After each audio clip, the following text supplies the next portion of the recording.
Shangi Kopanyuto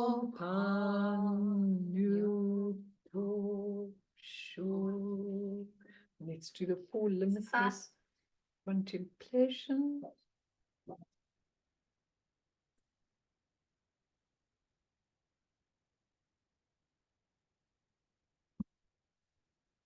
May all beings have happiness and create the causes of happiness. May they all be free from suffering and creating the causes of suffering. May they find that noble happiness which can never be tainted by suffering. May they attain universal impartial compassion, free of worldly bias towards friends and enemies.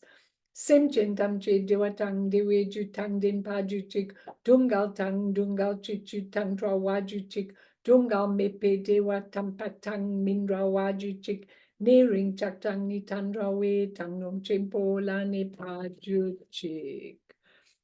So, everybody, sorry, poor Fiona was late tonight, and so we are a bit late, but don't worry about it. Just let me put that off. And if you can put your cameras, please do, because I love it. So the topic tonight is karmic patterns, ego, and the wheel of life and the way out of them. So we've done a couple of sessions, and we're going to bring these right up tonight and try and do quite a lot more. But I don't care, because you can butt in at any time. It's very important that you understand. Just one point to remember as we do this. We're living in samsara right now, okay? We need to negotiate the waters of samsara. I think motivational speakers make a big mistake when they say ego is needed to negotiate the waters of samsara, because that's not true. You know, it's not the truth. It's what we trained in, but it's not the truth. And when somebody said to me last week that now is my time, I've given enough to all the people around me, and now is my time, I thought to myself, I didn't say very much, but I thought to myself, you know what, when you say now is my time, you're making a big mistake, because it's never my time, it's our time. And that's very important. And so what we've got to do while we negotiate the waters in samsara, we've got to have a view as high as the sky, okay? And what Guru Rinpoche taught to all his disciples. He said, have a view as high as the sky and conduct as fine as a barley field or you know, anything, an oats field, those little pebbles. So he said, make your conduct absolutely precise and have a high view that you're watching. But while you're working in samsara, you really need to do that. So the beginners have to start lifting their view, and the old timers have to go directly there, whatever you're doing here. And that's very important. So I'm starting with two stories. One, the yogis of Tibet. The Dalai Lama was interviewed several times during this moving video, and during one of the interviews, he was discussing the terrible dangers of so many of them had incurred in their escape, and how many of them had actually been killed. One monk who'd made the escape after being imprisoned by the Chinese and enduring terrible, incredible hardships, eventually came to stay at the Dalai Lama's monastery in Dharamsala. And as he spoke to the Dalai Lama asked him to describe one of the biggest dangers that he had endured. And he said, it was one day that I was being tortured by the Chinese, and some hatred for my torturer arose. And I realized that my biggest danger was that I nearly fell into the trap of not feeling compassion for my torturer. And I quickly brought my mind back to a compassionate state. Now, that story, when you look at it, is quite amazing, because you have to look at it from there when you are that monk being tortured. And from there, he says, compassion is an enlightened activity, the main theme of all enlightened activities. And why compassion? How can you have compassion in these circumstances? I mean, we just saw that on April the 7th of people tearing out women and things like that. How can you have compassion for them? Okay, but sorry, October the 7th. What did I say? April. October the 7th, I meant, okay. But firstly, the first thing of that thinking is because of the karma, the torturer will have to endure after. Now, that's one of the most important things of compassion, because of the karma that being that's torturing you will have afterwards. Because remember, it's not someone up there who says, okay, come now, I'm going to give you back what you need. It's we ourselves. When our minds are in a deluded state, that's what we pick up. And so we can be in a hell realm after that. So because he knew that, he had compassion. Secondly, because he knew that he had the chance to purify himself in all the difficult situations. And thirdly, he said, because we are the creator of our circumstances, and our imprint is the primary cause of what puts us in a very difficult situation. I mean, it's very interesting. It doesn't mean you've always got negative karma. It might be that you have a lot of lessons to learn. Like, look what happened to Fiona. And to me, she must be protected by Guru Rinpoche. She's one of his children, But maybe there were lessons. Maybe there were lessons. Maybe we all have to have, and I'd let go of that identity. And that's how enlightened beings go through their karma. I never heard one of the Tibetan masters, ever complaining about the Chinese. I complain about them. I read about when I get the letters and read about them, and I complain and I say, this is too terrible. You never hear them saying that, because they have an enlightened view of everything that's going on, which is quite amazing. The second story that I want to read to you is called The Wise Woman and the Stone. You might remember it. I've read it a couple of times. But once there was a wise woman who stooped down into a stream to drink some water.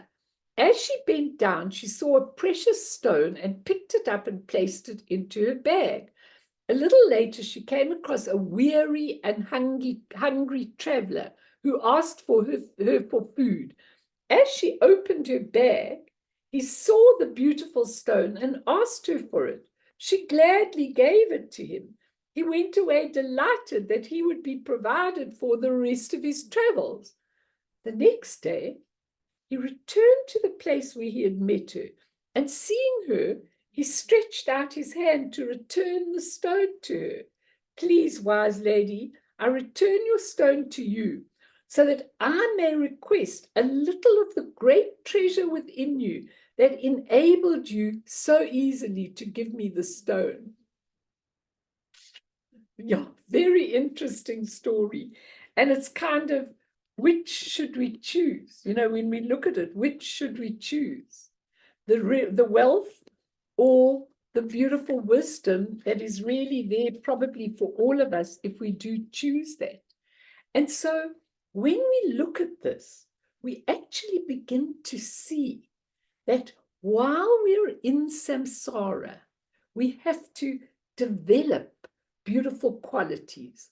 But as soon as we go to our nature of mind, the qualities are natural. Now, I want to just read you a little paragraph from Mipam Rinpoche's life story. And it said here, the Maitreya has said, compassion, aspiration, patience, conducted excellently with virtue. To have these qualities before they have been taught, to have these qualities before they have been taught reveals that one is in the lineage, one is of the lineage. So it's a very interesting thing, because he had these qualities naturally. And sometimes you come across a child, Kerry, I'm sure you do at school, you know, I've come across a child that's just got these amazing qualities and amazing compassion and caring for other kids. Indeed, Mipam Rinpoche possessed quite naturally an incomparable intelligence, and among other qualities, he had faith, compassion, and a determination to leave samsara, but he had it right from the beginning.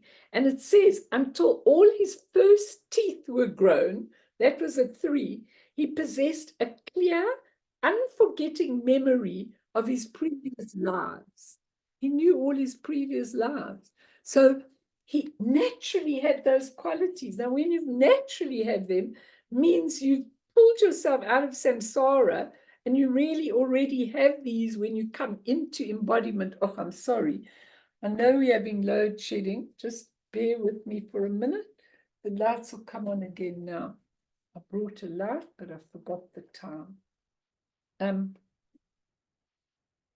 Okay. Can you hear me? Can you hear me? Yeah. Okay, perfect. It'll come on now. So I think it's really, really important that we look at, that we keep on while we are in samsara, that we keep on looking at, there's always a gap between when the inverter goes on and the electricity goes off. So when we're in samsara, we really, really, really need to keep in mind all the time. Today, we're going to go into the karma, the ego, and the wheel of life, if we have chance to get to all of them. But you have to keep on realizing what it's all about. And in one of the practices that I do, where they express how everything truly works in an enlightened state, this is the little paragraph. It goes, Dharmakaya is the primordial state of emptiness. It's pure essence, okay? Its wisdom nature is all-pervading. Unborn awareness manifests as ah. So as soon as you use ah, the creative term, all the wisdom is manifesting from the essence, radiating light to purify the universe and beings. And that's what we've got to do. That's our mission in life. It doesn't matter whether you're a teacher, whatever you're doing, wherever you are, that's what we are doing. And we are trying to learn much more pure vision. Now, how do we do this with the multiplicity of identities that we have in one life? And I think James Lowe talks beautifully how he says, I think that our culture is becoming more aware of now that the fact of identity is plural. Tonight I'm not speaking very well. Pluralistic, okay? That we've got many, many, many identities in our life. So look at your day. You might get up in the morning, you might be a mom, you might be a wife, you might be a this, you might be a that, then you go to work, and then you something else, then you come home, then you resume those roles, then you go into next to your shrine and you start doing practice, and now you're a practitioner. You have multi-roles, okay? Sometimes it's really hard with those multi-roles. And as James Lowe, who's a psychologist, says, he says, what happens is in the area of psychiatry and psychotherapy, there's more and more a sense that people manifest what is called a borderline state. And what this borderline state means is, okay, we say, sometimes I'm sad, sometimes I'm angry, sometimes I'm very sweet, sometimes I'm a mom, sometimes I'm a teacher, sometimes I'm a this, sometimes I'm a that. We've got all these different things. But if we have not got a central core self, then what happens is we begin to not manage all the activities we're doing in our life. So some part of us splits off. And that's when you have psychiatric disorders, when there isn't a central way of being able to respond. Now, a lot of people mistake that and think that's an I, a me is the central self, but we're looking at your absolute nature of mind as the central self. So Guru Rinpoche, he manifests in a million different ways. So if you see a big mandala picture of him, he manifests in all these different forms. Some are peaceful, some are wrathful, some are subjugating, some are enlightening. They're all different roles. But the central part of him, the central part is his true nature of mind, the part that remains with you after you die, not this identity. And what we learn from this, it's really the whole thing is a very interesting thing. I'm not going into it because I want to give you some other things. But he says the different ways that we have to enact in the world come together through one central identity, which doesn't self-limit. So it's not a limited identity. So if I'm just Melanie, if I'm Melanie the teacher, if I'm Melanie the wife, if I'm Melanie this, and then I die and there's no more Melanie left, what have I got? We need to keep remembering that central identity, which is who we really are. And when we're doing karma and all that kind of thing, it's really, really important to understand that every time you're in dire straits, you just remember this beautiful central nature of mind that we have, which actually knows exactly how to negotiate the waters of samsara, if you would but train it to see with a high view, you'd always be able to go through all your difficult situations. I don't know if anybody wants to say anything, because I want to really go on to some other teaching. Does anyone want to ask or say? Because it's a very important point while you are learning. Because if you get deeply into karma and the wheel of life and the ego, and you're busy looking at them and you're busy understanding them, you can make the mistake of thinking that's all there is. And that's a mistake. Anybody want to say or ask? With pleasure you can. You're all okay? Okay. Then let's carry on. So what's fascinating about this is, on the one hand, in the relative samsaric world, what we have is something called dependent co-arising. Dependent co-arising. And what does that mean? That means this happens because of that. That happened because of that. You're here because you were born to these parents. Whatever is, it's always codependent, co-arising, dependent on a previous circumstance or lots of previous circumstances that bring you here. Now, I had this debate with a terrific doctor who's visiting here, one of our cousins, you know, and we were having lunch, and he said to me, look, Melanie, it's all very well what you believe. He doesn't believe or any of that. He's really good. He says, it's all very well what you believe. He says, but let me tell you, when you boil it down with illness and everything else, it's all about genetics. Okay? It's all about your genetics you got. That is what it's about. So, of course, I'm, a little cheeky and everything. So I said, oh, but how do you get to those genetics?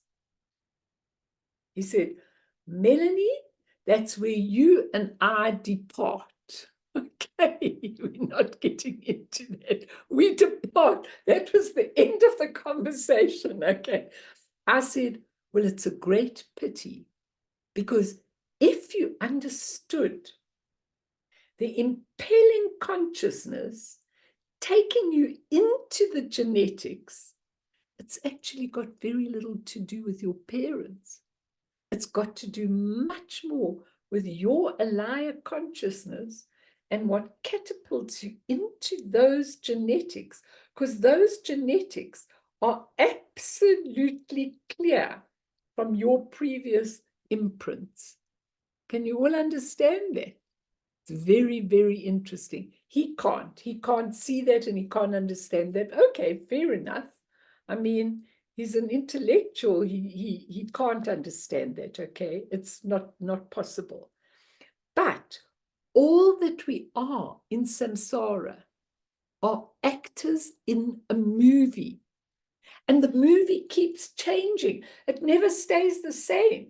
There isn't one day that the screen is the same. You might say, same old, same old, same old, same old. But if you look carefully, that screen has got something else on it the next day. Even though it may seem that your life is monotonous, every day there's a different aspect in the scene of the drama, the temporary drama of your life. So samsara, so, when you look at that, as opposed to ultimate truth that I was talking about, and you can go back to those sessions, the awakened nature, listen carefully, never arises, is never born, and never dies. There are no causes and conditions. Your true nature, your Buddha awakened nature, is always there. No causes and conditions. Always there, just veiled over by all your obscurations, by all your ignorance, by all your delusions. Mine too, of course. When I'm saying yours, I'm not saying yours pointing at you. I'm saying our obscurations. Okay? So every time there's a difficulty, celebrate the opportunity to clear the veils so that you'll see what the truth is. That is how you see what there is and what there isn't. So when you look at samsaric conditioned existence, okay, there are three conditions, three main conditions in samsara, the samsara that you live in, work in, stay in for your whole lifetime. And what are those three conditions? First of all, these are the three conditions you've got. First of all, very important, impermanence. Now, impermanence might seem, yeah, I've heard it, I've done it, I've looked at it, I've done everything. You haven't, because impermanence is one of the most important marks of conditioned existence. Why? And that's what Akon Rinpoche told me when I said, what practice should I do? He said, meditate on impermanence. I said, nothing else? He said, nothing else. Okay, meditate on impermanence. And what you do when you look at impermanence, every single thing is impermanent. Who you were as a baby is gone. Who you were as a child is gone. Your houses are impermanent. Your relationships are impermanent. Your children are impermanent. Suddenly you've got them all in the house, and the next thing is they've all gone. Your life is total impermanence. Your good times are impermanent, and your bad times are impermanent. And if you keep the mark of conditioned existence is impermanence, you might really get through on a much better basis, because you stop holding on to things. You stop trying to create things the way you think, because if you just leave them, they will change. So impermanence is the first mark of conditioned life in samsara. Secondly, the absence of an inherent self nature. That's an I me, myself, okay? Now, what does that really mean? I know a lot of you know this, but it doesn't really matter because it's really important that we look at this in the context of what I'm going to teach you tonight, okay? That first of all, we have 5 skandhas or aggregates that make up the self. But one of the first teachings the Buddha taught after the Four Noble Truths, when he got up, he said, there's no inherent self-nature. We haven't got an inherent self-nature. We've got an inherent awakened nature, but not an inherent I, me, myself. It's changing all the time. And he said it's made up of 5 skandhas or 5 aggregates. What are they? Form, which is this, your form, but not only this, form is everything in the world that's got form. That's what form is. None of it is permanent. Feelings, well, we think our feelings are permanent. We think our feelings are us. We think our feelings are everything, but feelings are temporary, transient, not solid, and not you. Form, feelings, which then leads to perceptions. And remember about perceptions. Your perceptions are based on your feelings. So when someone says, my kids often say, you know, Ma, you always this or you always that. And I often answer by saying, it's just your perception. It may not be me, it's your perception of me. You've all got a perception of me. I've got a perception of you. It's nothing. It's based on my temporary, transient feelings, and we need to train in pure perception. That means not taking your feelings and putting them onto someone else, not putting your feelings onto anything else. Your perception is completely impermanent, often impure and illusory. So that's the third one. Forms, feelings, perceptions, habits. Those perceptions, if you keep on seeing the world in a particular way, if you keep on perceiving people in a particular way, if you keep on seeing your feelings and acting upon them, they become your habitual momentum. Okay? And that habitual momentum, when we just in a moment do the alaya consciousness, the alaya is the space. The alaya consciousness is the path that imprints your habit formations, your feelings, your thoughts, your perceptions into an alaya consciousness, which then goes with you from lifetime to lifetime. So by the time you get to habits, the habitual momentum, the 4th skandha of the self, we are already on a road to keep on doing that. Now, how can you change your habits? You change your habits because you use awareness and you say, I'm doing this again. I keep on shouting at this child and it's going nowhere. This child is distraught from me. It's not happening. So often you see a person who just can't get what you're trying to say. And then you've got to say, that's my perception. When I look at them through pure eyes, I can see their struggle. I can't only see that they aren't doing what I want them to do, and they aren't listening to me, and they are not being nice to me. All of that disappears. And I'm able to get a pure view of that person's struggle. That's what we're trying to learn with the 5 skandhas. That's the habit formation. Once you do not correct your habit formation, when you do not say to yourself, oh my goodness, I'm getting anxious again. Oh my goodness, I'm always putting fear around me. Oh my goodness, I'm getting impatient again with everybody. If you use awareness, you can start breaking down the habit momentum, because as soon as the awareness comes, you are ready going forward.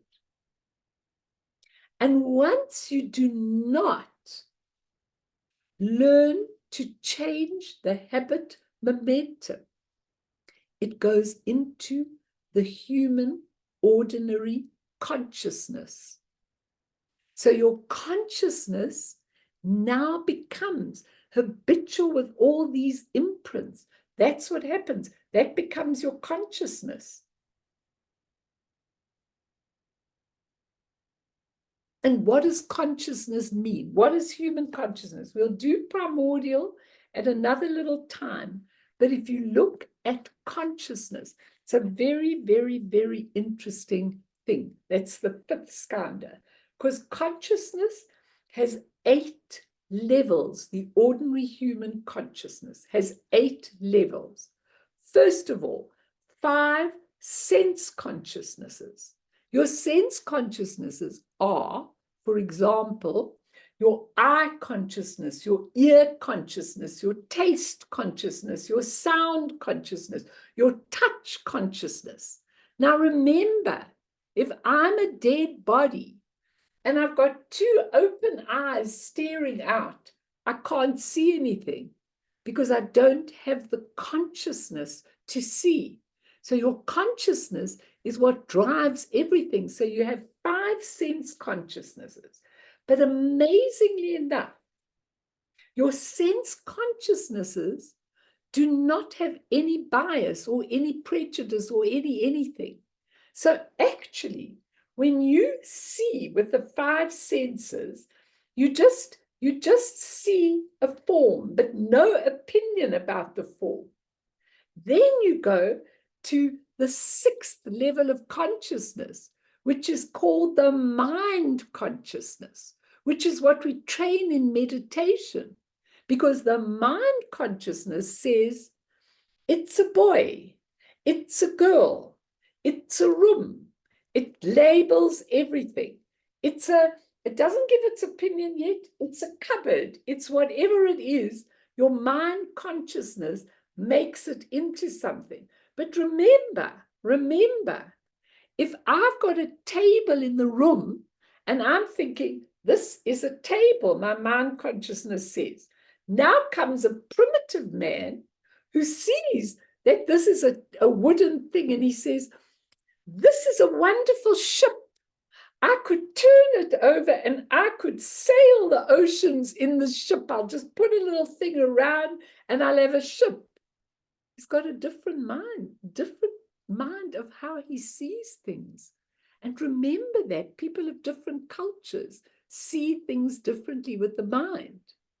And then you go to the dangerous one, the really dangerous one. Already mind is dangerous.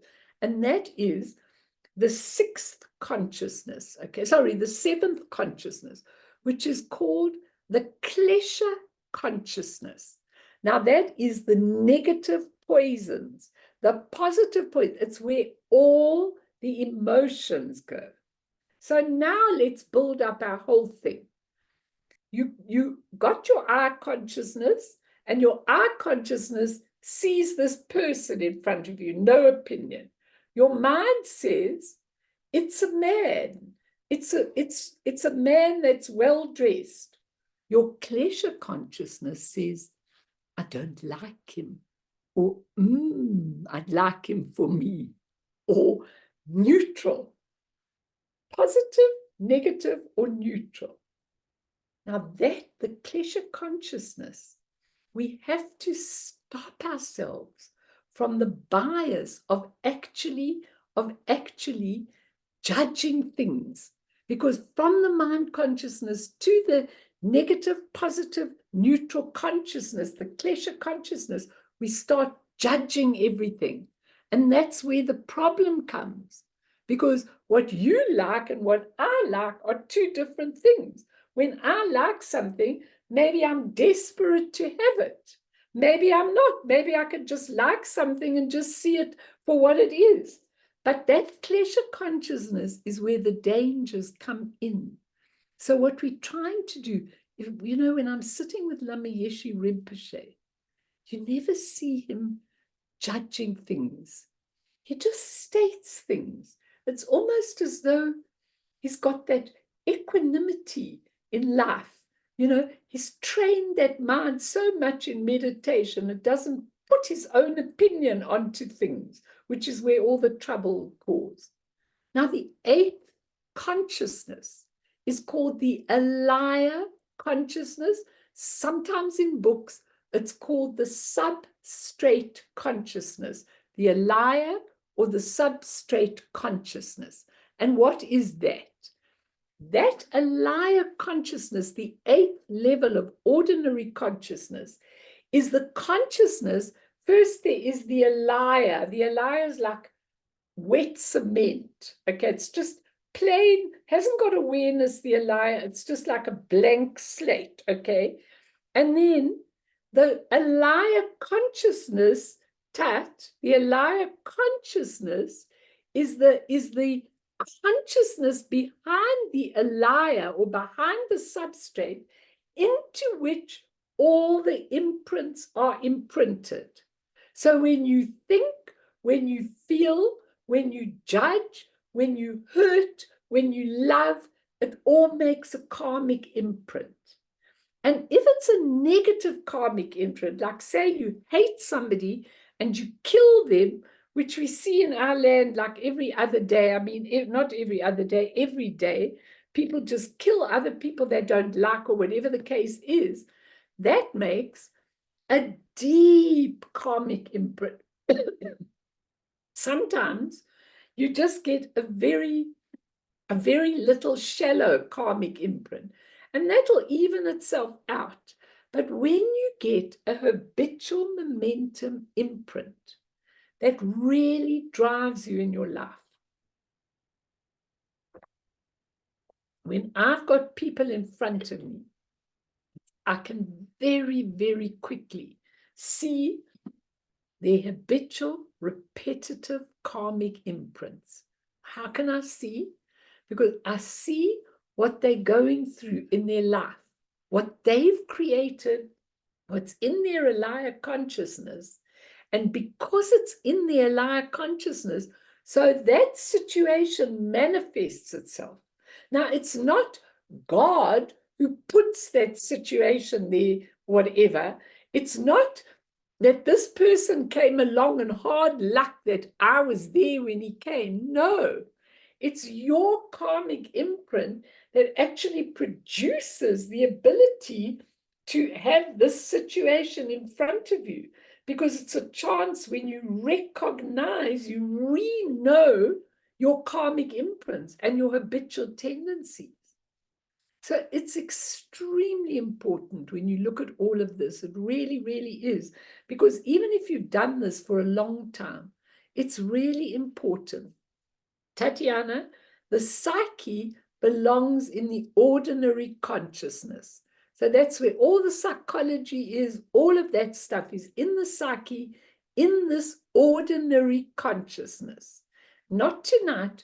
We will discuss the primordial consciousness again, because as soon as you die, all of this, except the alaya consciousness, all dies, all the five senses, the mind consciousness, the klesha consciousness, but the alaya consciousness goes into the next incarnation if you haven't dealt with it. And trust me, it's really, I'm coming to answer now, it's really difficult to deal with it when you're in the bardos. It's kind of too late, because when you go to the bardo of becoming, after you've missed seeing yourself like that, and then all your karmic imprints are in front of your very eyes, it's really difficult. Because what happens to people, and I've seen in my sleep state, they really get scared. And so they don't know what to do. Tut, please. Ask your question. I know this is all the things you wanted. Yes. I think what I was trying to ask originally is, if there is no me, no self, but there is the alaya consciousness, then when I have a rebirth, you can't say it's not me. It's actually a composite of many me's because of that Correct. alaya consciousness. Is Correct. it But right? those me's, one moment of recognition Yes. interrupts those me's. Okay. As soon as you know there's much more to it than what you see, it interrupts that me. And so that's what we're trying to say, that ordinary people see the drama role we're playing in this life as it. This is my identity. This is who I am. This is, people tell you, this is who I am. Some people say, I'm a person who, I'm this kind of person, I'm that kind of person. I go, no, you're not. What you're telling me about is just your role that you've habitually done for a very long time. Okay, that's not who you are. It's just who you've purported to be for so long. Get out of it, because it really is difficult for you to be that. Okay, we believe that. We believe it's solid. We believe it's permanent. We believe it's us. Hello, I'm Melanie. I mean, at death, there is hardly an element of me left. Okay, there's nothing left.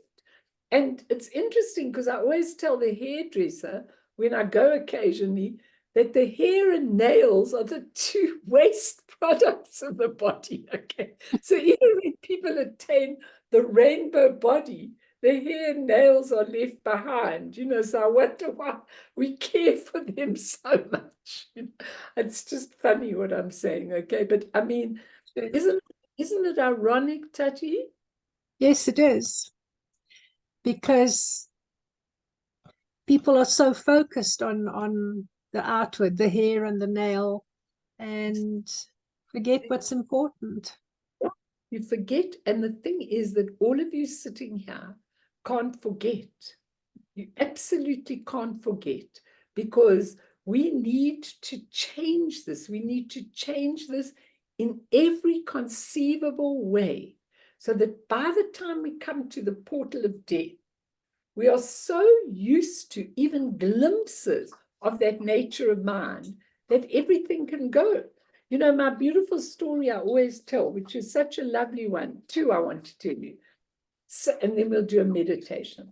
Some children were playing beside a river and they made castles of sand, and each child defended his castle and said, "This one is mine." They kept their castles separate and not allow any mistakes about, who was whose.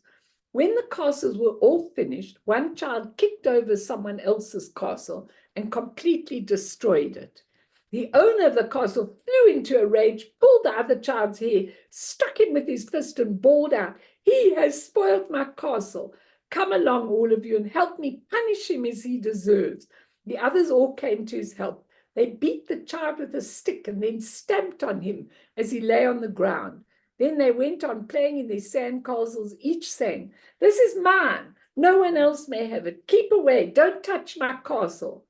But evening came. It was getting dark, and they all thought they ought to be getting home. Now no one cared what became of his castle. One child stamped on his, another pushed his over with both hands. And then the ocean slowly came and took all the sand castles away. It's a beautiful story. That's my one story. And my other story is this. Once an old wise woman placed herself near the entrance of a large city in contemplative position. A traveler came up to her and asked, "O wise woman, what kind of people will I find in this big city?"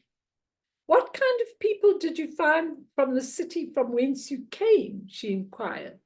"They were rogues, thieves, and dishonest men," he replied. "Oh," she said, "then you will find rogues, thieves, and dishonest men in this city too," she stated. Soon a second traveler came upon her and asked, "O wise woman, what kind of people will I find in this big city?" What kind of people lived in the city from whence you came? She inquired. They were honest, kind, and God-living, he replied. Then you will find the city filled with honest, kind, and God-loving men, she replied. She pronounced. That's a very important story, because if you realize that how you see the world is how the world appears for you. So if the world is appearing very threatening, very ugly, very awful, we have to change that. We really have to change that. Anyone want to ask? Anyone want to say? Then we'll do a little meditation, please. Ask, ask, ask. Okay, it's really important, because remember, when all the causes and conditions come together, there is the imprint, and there are the circumstances that you've created with your own consciousness, with your own skandhas, with your own belief in everything wrong. It's difficult.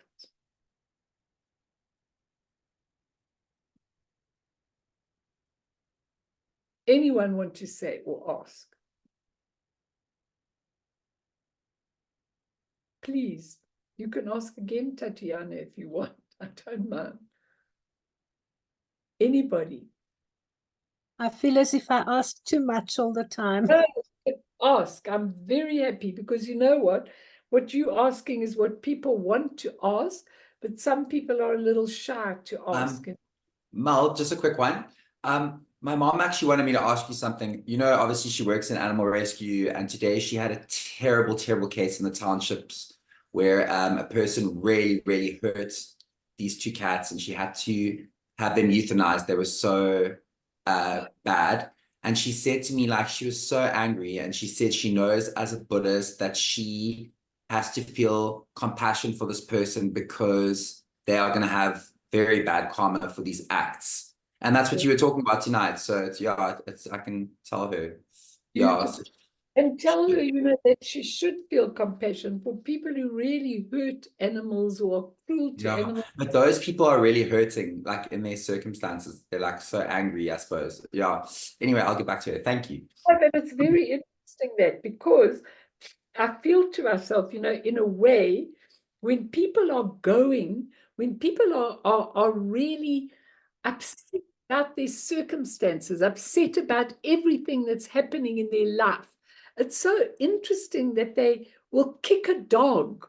Or, you know, it's so interesting to me that, you know, when you're in a bad state, that should be when you feel compassion for an animal, you know, that didn't have a choice or didn't eat. I just can't understand how people can lock their dogs up and go on holiday and not leave food for them and everything. I mean, you have to be a very angry person to do that. And to actually, because I think that when people feel really inferior, they take it out on on people they see, or beings they see as more inferior. And one really has to, because there's heavy karma for those kind of things. And it's not karma that comes upon you. You see, I think in the churches, that's where they go so wrong, when they go, you will rot in hell, you will, you know, God will punish you, and that kind of thing. That's not useful to me, because basically the punishment, what we call punishment, is not punishment.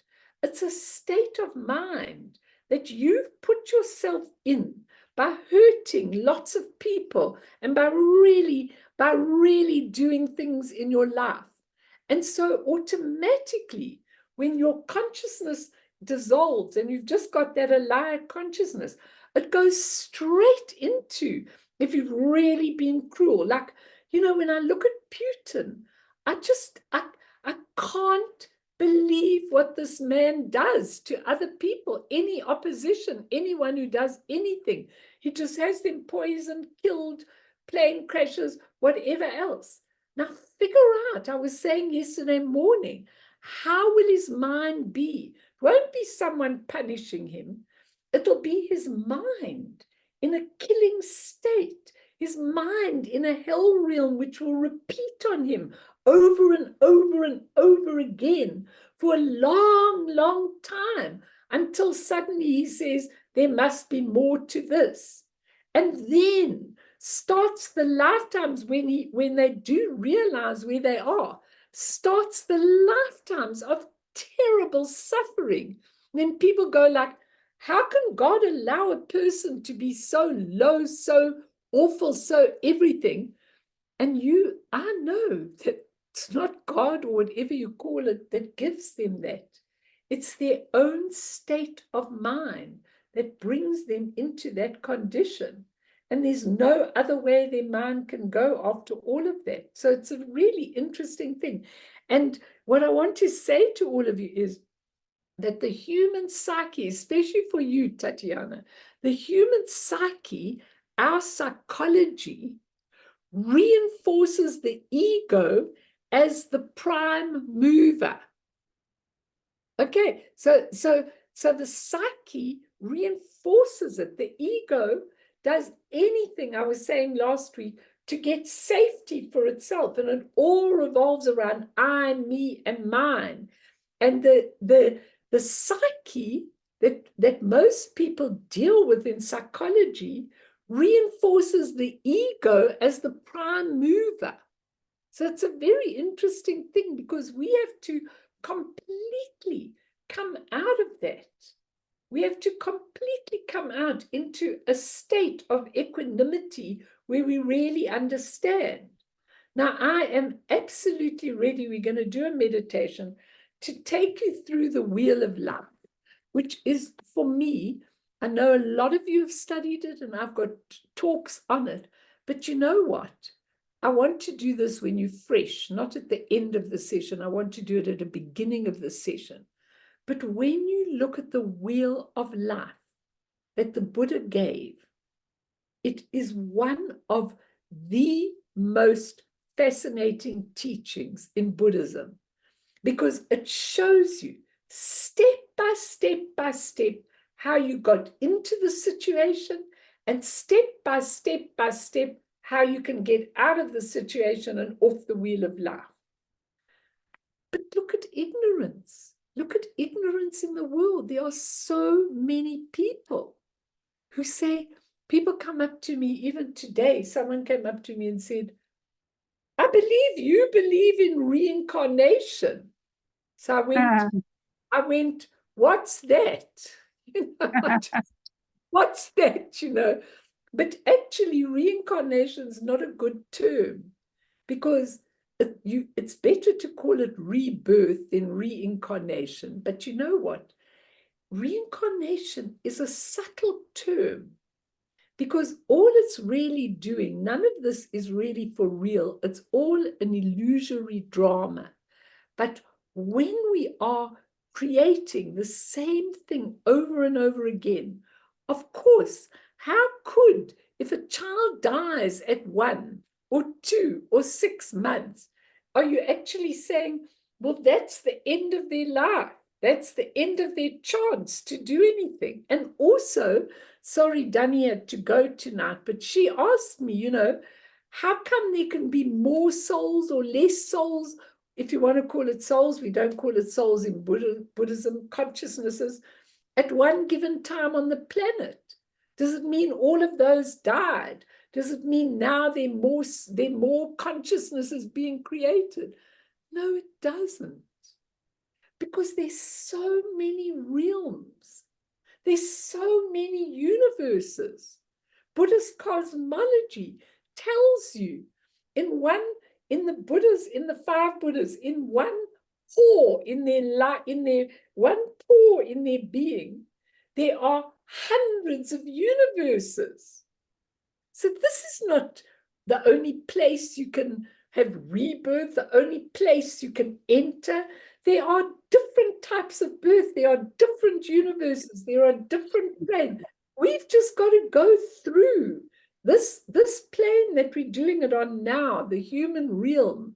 Okay, there are many human realms in many different places. There are many universes, there are many everything. We can't look at it in a little narrow way. Yes, I believe in rebirth, so I believe in reincarnation. So you reincarnate and then you die again, and then you reincarnate and you die again, and you reincarnate and you die again. You've got to be a little more creative than that. I mean, some of these masters, they have different parts of their consciousnesses in different people, not in one body. So don't limit yourself to little nitty thinking, which happens in samsara. Okay. Go on, Tuts. A tulku Yeah. is, I heard it say that is a reincarnation. Yes. Because it has a purpose to come back and teach and spread the word. Right. Is Yeah, that right?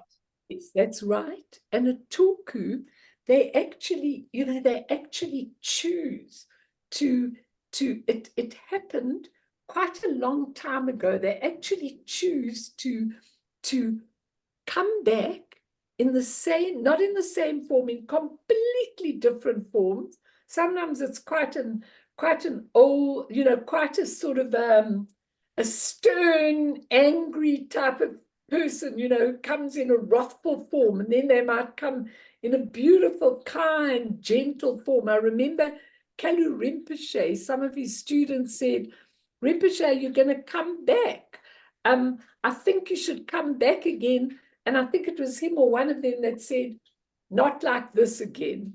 Or maybe I won't be so sweet next time. I'll be a lot more wrathful. So they keep the tulku line in order to actually take the teaching to a much higher level and a different level.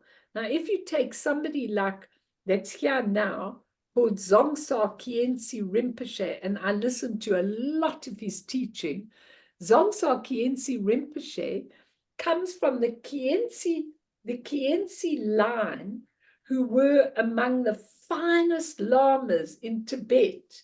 And he's a couple of incarnations down the line, Zongsar. But when you see him, now the original one that I know was Khyentse Wangpo, and then there was Khyentse Choki Lodro. Both of them were these supreme Buddhist masters who had the most vast knowledge. Now this one obviously carries that line of knowledge, but he's come into embodiment as a thoroughly modern Lama. Okay, he's modern, he's educated, he talks English, he really understands Westerners, he's humorous, he's a movie director, he's done all sorts of things. I mean, he is completely different to his predecessors. But sometimes I catch something, like he comes to really just give us a push, a different kind. The others came back, disciplined monks, came like that and did whatever they had to do and had this pure light. And he doesn't. Okay, I'll take your question now. He doesn't, and he's come back very modern, that he can really help us and talk at our level. But sometimes you just catch a little bit of those predecessors in him. It's a very interesting system, the tulku system. So let me just get your question, Jean. Hi, Mel, I have a question. What do the teachers say about people who suffer from degenerative conditions such as Alzheimer's or dementias, and these people's ability to use the mind to awaken or progress on the path? It's such an interesting question, that it really is. It's very interesting, because I find that people with Alzheimer's and those kind of degenerative diseases, they are probably amongst the most spiritual people that I meet, because it's almost like the human part of the mind gets caught. So they've left that identity. They don't know, they don't know who people are. They don't know exactly what they're doing. They don't know anything about this life. But when you talk to an Alzheimer's person, they are unbelievable in their knowledge. I once told you that my aunt had Alzheimer's, and I went to visit her. She was in Cape Town, and we were talking, and it was a mundane bit of talk, because she really wasn't there altogether. And then for some reason we came onto the subject of death and dying. And so she said to me very lucidly, "Tell me more." And I started to tell her, and I was talking about it. She was in her 90s, and I was telling her all about it. And then I said to her, "Oh, Auntie Sheila, you must be really getting tired of me talking now." And what she said, which was, she said to me, "Oh no, it's exquisite." That's what she said. That was her word. She said, "It's exquisite what you're telling me about." So basically, I really have begun to think that in this Alzheimer's, it's like the physical, ordinary consciousness is suffering from degeneration. But in that story I told you about that guy who had Alzheimer's, who hadn't talked for all those years, and he spoke at death. And his son, who became a cardiologist, said, "Who spoke?" I told that story a couple of sessions ago. And who spoke? Well, his nature of mind spoke without a brain. So the nature of mind does not go through the brain. Isn't that fascinating, Jean? So when people have got Alzheimer's or dementia, maybe they're more enlightened. I remember Rachel Rehrman looking at this woman who didn't speak. She was a student. She wasn't a doctor yet. She went in, she had to play with this woman. Took games she was supposed to, that was part of their student days. And the woman was just sitting and staring out of the window. She didn't look at her, she didn't look at the game, she didn't relate to her. So the hour went by that she had to stay with her, and there was a gong, and she had to leave. And so she said she couldn't help asking her. So she said to this woman who also hadn't spoken, she said, "What are you looking at?" And she said, of course, it was taboo that you weren't allowed to ask these people questions like that. And the woman turned around to her like this, also with total dementia, and said, "Why? I'm looking into the light, child." Now think about that, John. Isn't that an interesting thing? Because maybe when your stupid, ordinary mind doesn't intervene with all its intellect and all its schemes and all its plan, maybe you're free. I don't know. Not that I'm suggesting that any of us gets Alzheimer's, but I'm actually saying that maybe when people get really tired and they're struggling in life, they go to maybe a higher plane. You can debate this with pleasure, because I think it's a very interesting question, but let's just do a little meditation, please. And just to your training for all of this, and then we'll start straight with the Wheel of Life next week. So I want you to breathe in and breathe out. And put your spinal column straight. And be totally present. Now, what we are trying to do is not be distracted. You do not have to sit still in meditation in order to not be distracted. Your lack of distraction, your pure awareness should be in every moment of your life, wherever you are, just that awareness. As Dilgo Khyentse Rinpoche said, the towns and countryside that the traveler sees through a train window do not slow down the train, nor does the train affect all that it passes, the towns and countryside. Neither disturbs the other. This is how you should see the thoughts that pass through your mind when you meditate. Just passing countryside. Let them be. Let them go. Be in full awareness. As soon as your mind goes after a single thought, like for example, oh, when we finish this session, I must do this, I must do that. Just let it be. If you notice that your mind is going back and thinking again on something that happened to you, or on what you have to do, or on how you're doing it, bring the mind back straight to the breath. And that is our process of training in non-distraction. Nothing takes the mind away from the center of the nature of mind. Nothing. So breathe in and breathe out, and just let everything be.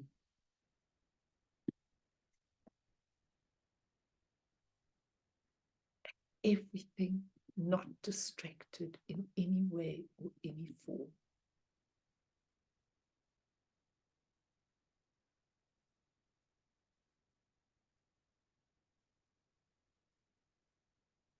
Meditation doesn't have to be something that you sit and you torture yourself.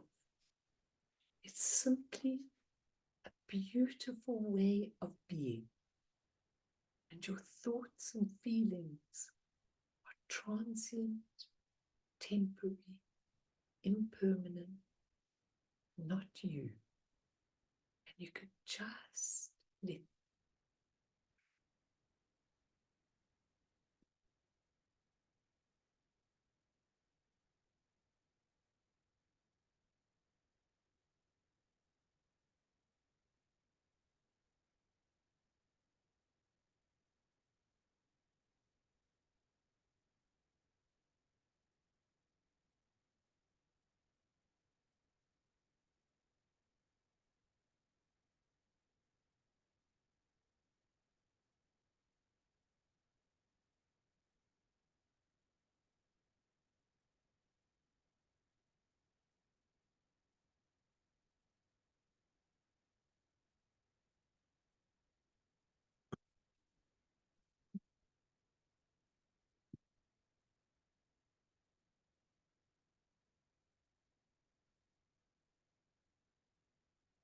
nothing distracts our mind.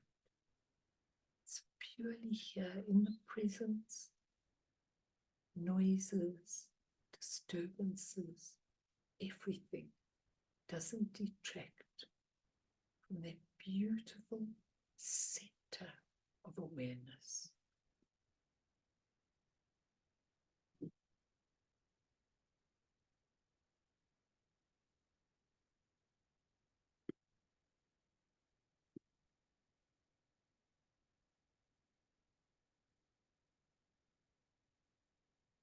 Now, when you go to bed tonight, everybody, sit in your beautiful meditative posture on your bed, just for 1 minute.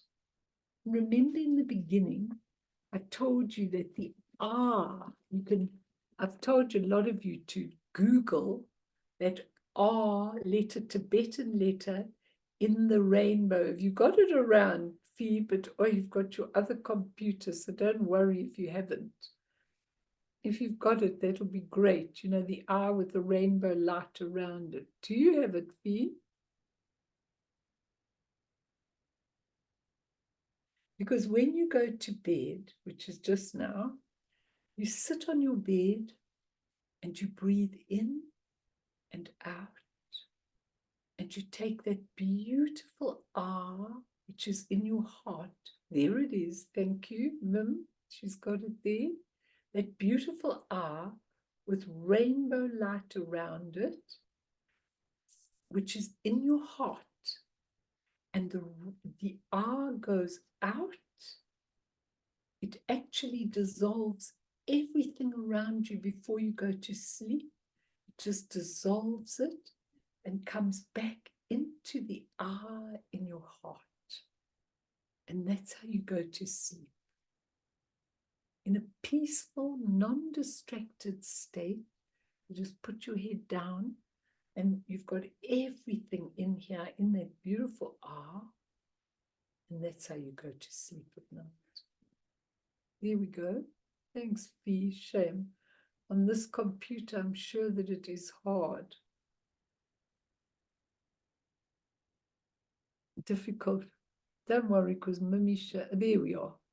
That's how the R is with the rainbow lights. Not the great one, but if you go on your phones, you'll be able to Google, just Google Tibetan R surrounded by rainbow light, and you'll find it. There's a better one than that, but that one's fine to see.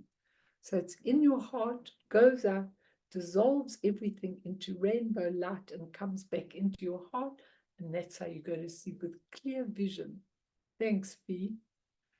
So everybody, I think there's a lot here. We have to do the Wheel of Life next time and complete that, and then go on to a little bit more about the primordial consciousness, and then we'll leave all of this.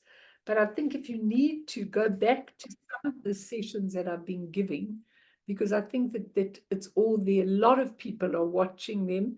And so that's great, because then you can really get to understand as we go along how all of this comes to be in our lives. So let's dedicate for all sentient beings, Fee, if you don't mind, Shane, with the new computer gone. So we dedicate for all sentient beings, for all those caught in the wars, for all those caught in the sorrows, for all those who've been traumatized, for absolutely everybody. We dedicate, may they all get just something from these teachings, and I really pray they can. So I'm going to do it from here. It doesn't really matter if I've got it. I haven't got the English. Oh, here we are. Through the virtue of this goodness, may we obtain omniscience and overcome all adversity, thereupon liberating beings from the ocean of existence, which is rocked by the waves of birth, aging, sickness, and death. Sonam die tamche zipane topne nepe dranam pamshene cheganachi balap tropaye sipe sole doa dro warsho. Gonna stop the